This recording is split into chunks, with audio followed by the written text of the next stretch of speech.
In 2019, the Australian Labor Party tried to rewrite the capital gains tax laws as we know them. They proposed cutting the CGT discount from 50% down to 25%, a move that would have doubled the effective tax rate on long-term investments. It didn't pass, but it reminded investors of something important. These rules aren't permanent. The tax system we've all been investing under for decades, the one that lets you legally reduce your tax through timing, parcel selection and holding strategy, has been changed before and will almost certainly change again. So if you want to take advantage of the system as it stands and keep more of what you earn, you need to understand where these rules came from and how to use them while they still exist. Because this isn't a new story. The roots of Australia's capital gains tax system go all the way back to 1985, and the biggest turning point came in 1999 when a single policy decision permanently changed how we're all taxed on our investment. Let's start there. So here's where things get interesting. Australia's capital gains tax system doesn't prescribe a single rule for how you calculate your cost base. There's no mandatory FIFO,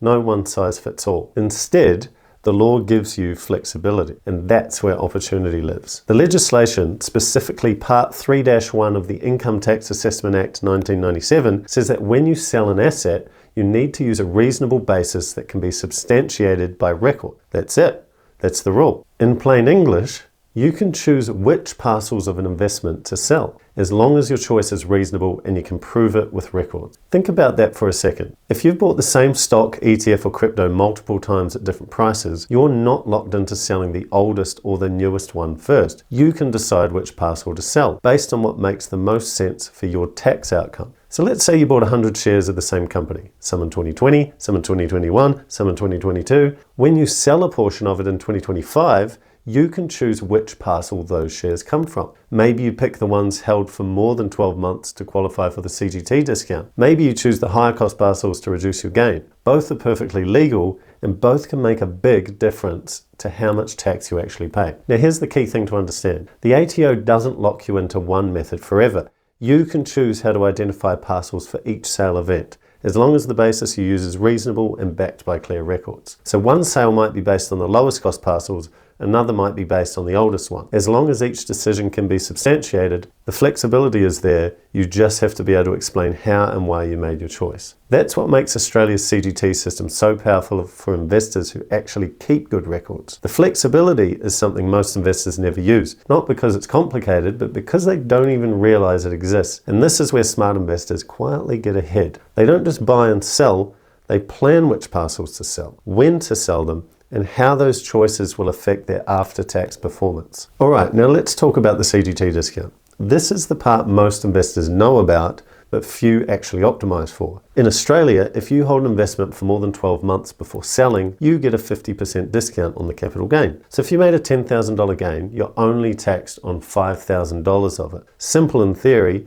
but in practice, it's where timing and record keeping really start to matter. That 12-month holding rule applies parcel by parcel. Each investment lot has its own start date and the clock resets with every new purchase. So if you bought the same stock multiple times, some parcels might already qualify for the discount while others don't yet. And remember what we just covered, you get to choose which parcels you sell. That means if you need to sell part of your position, you can choose to sell the ones that qualify for the discount and leave the newer parcels untouched. That one choice can literally halve your taxable gain. But here's where it gets even more interesting. Let's say you have both profits and losses across your portfolio. You can sequence your sales to offset gains with losses and still take advantage of the CGT discount where it applies. That's the difference between a good investor and a strategic one. Good investors pick strong assets. Strategic investors manage those assets through the tax system in a way that compounds the results they've already earned. And this is exactly why understanding parcel flexibility is so powerful, because the CGT discount multiplies that flexibility's impact. You can't control what the market does,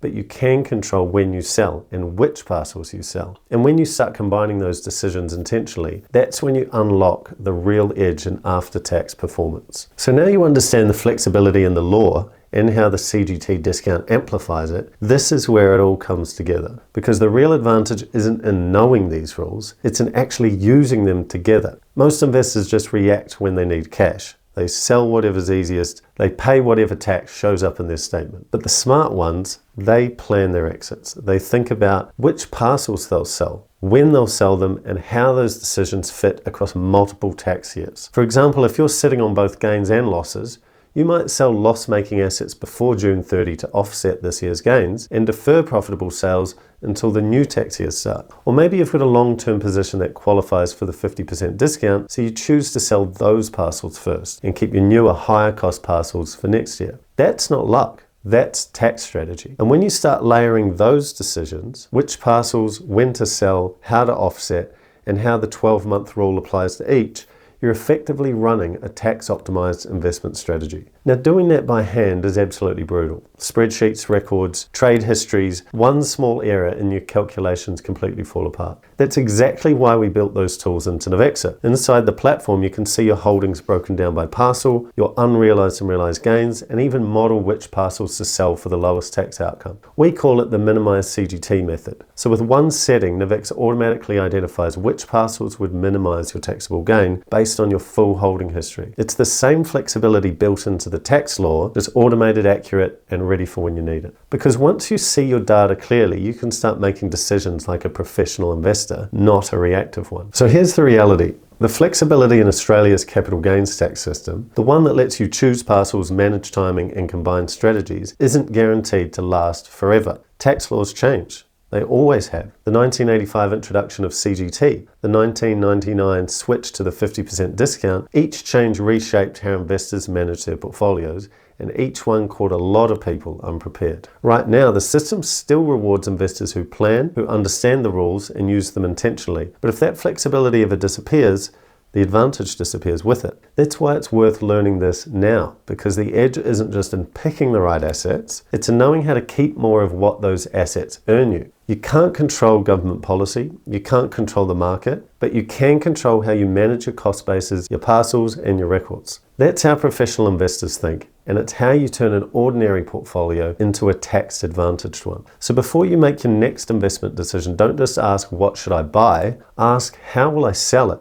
Which parcels will I sell, and how will I track it? Because those are the questions that separate investors who react to tax time from the ones who plan for it. You can't change the rules, but you can play them smarter. And that's what tax advantage investing in Australia is all about. If you found this useful, check out one of our other videos.